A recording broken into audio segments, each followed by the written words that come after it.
Basta. Basta. I can't watch these games anymore. Basta. Somebody is going to have to do something. We can't play like this against the smaller teams all the time. It's unbearable. Unbearable. Please don't tell me you are satisfied with the victory today. Because today Milan was playing against Slovan Bratislava, Champions League, fifth game of the Girone. Bratislava dead last out of 36 teams, 4 losses, 15 goals against, and had only managed to score 2 goals so far in 4 games. Today, Milan beats them 3-2. Our defense, it's scandaloso, unwatchable. And our coach in the first half, why was our team playing so high up the field? Made no sense. The entire team was beyond the halfway line, even the defenders. Every time Bratislava got the ball, their objective was to overtake the defense with long balls, over the top. And you saw the forwards run and run. And Milan is lucky because the real first occasion goes to Bratislava. And Pavlovic, with a slide, saves it on the line. It would have been 1-0 for them. It was a huge moment in the game. Milan then finds a goal with Captain America. Thank God for Captain America on this team. He's the one that scores most of our goals. He is one of our best players, and it shows. And without him, we're in trouble. We saw it against Juve. We have no imagination. Guys, thank God. On a counter-attack, his speed beats the defender, beats the goalie. 1-0. 3 minutes later, not even, Milan loses the ball at Centrocampo. Once again, on a counter-attack, all by himself. He had an entire field to run at Magna because there was nobody there. There was nobody there. The team was so high up the field.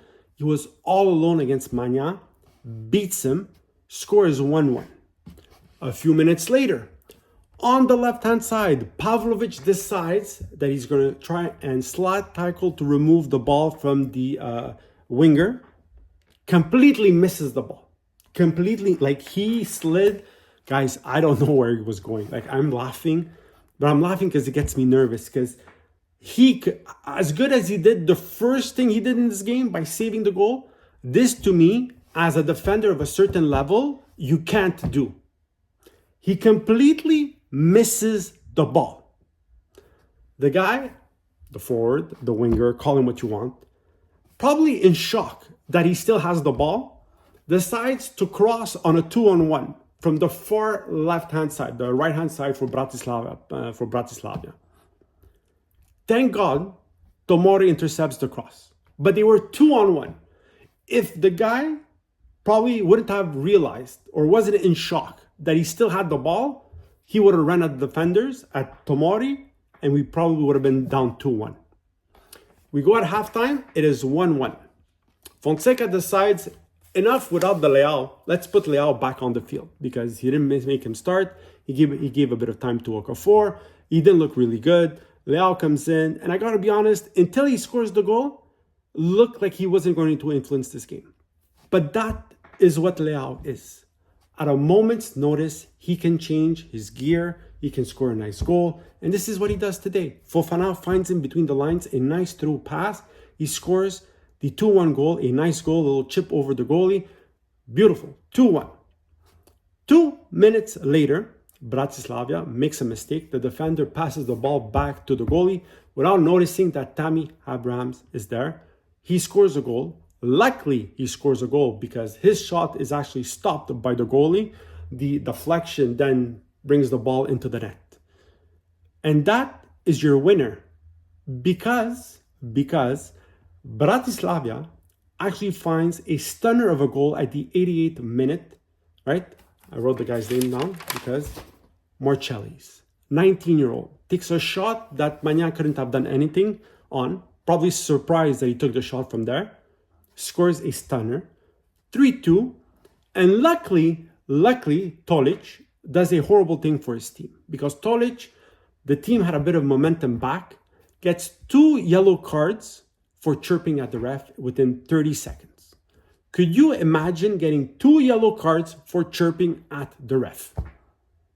You just completely killed the momentum that your team had. It doesn't mean that they were going to win. It doesn't mean that they were going to tie. But they had that little something to try and finish off this game. And that's how the game ends.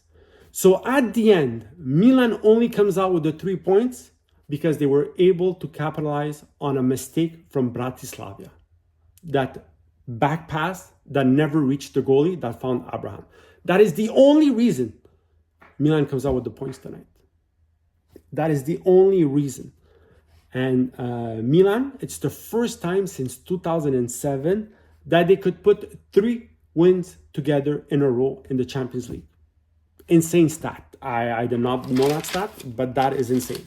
First time since 2007 that Milan can put 3 victories in a row in the Champions League, in the group stage. I don't know what to tell you. If people think that this was a good game for Milan, the only good thing is the result. 3 important points. Milan is now 3-2, 9 points in this Girone, which is very important. Can they qualify in the first 8? We'll see. They have teams that they can actually manage to win. But if they continue playing like this, guys, it's never going to happen. It's never going to happen. Milan needs to wake up. This management team needs to wake up. Fonseca needs to wake up. You cannot start games without Leao. Stop it. Stop it. He is the only player with Pulisic who can provide goals, who can turn it up at an instant's notice. That's your player. He is your best player. You make him start. You live and you die with Leao. Or you sell him and you go get somebody else. Because you have him, you need to use him. He's 24 years old, 25 years old. He doesn't need to rest. He's a horse. Make him play. Enough. And Milan defensively, they're going to have to figure it out. Because Calabria today, they played against I'm going to say a weaker team. But it's not the solution. And Emerson Royale is not the solution. And we're going to have to figure something out. We said it. That defense needs a complete revamp. Pavlovic has good, has bad, but he's not your solution for the defense. Tomori has been there for 5 years. His best year was the Scudetto year. It's time to get rid of him. Tia, whatever, could be on the bench. Where was Gabbia today? I don't know why he didn't play. Guys, they need to figure it out. And we won't be moving ahead much if we continue playing these Saturday games, especially against these smaller teams. I don't get what Milan's problem is, but they need to figure it out. Let me know what you think in the comments. Like and subscribe.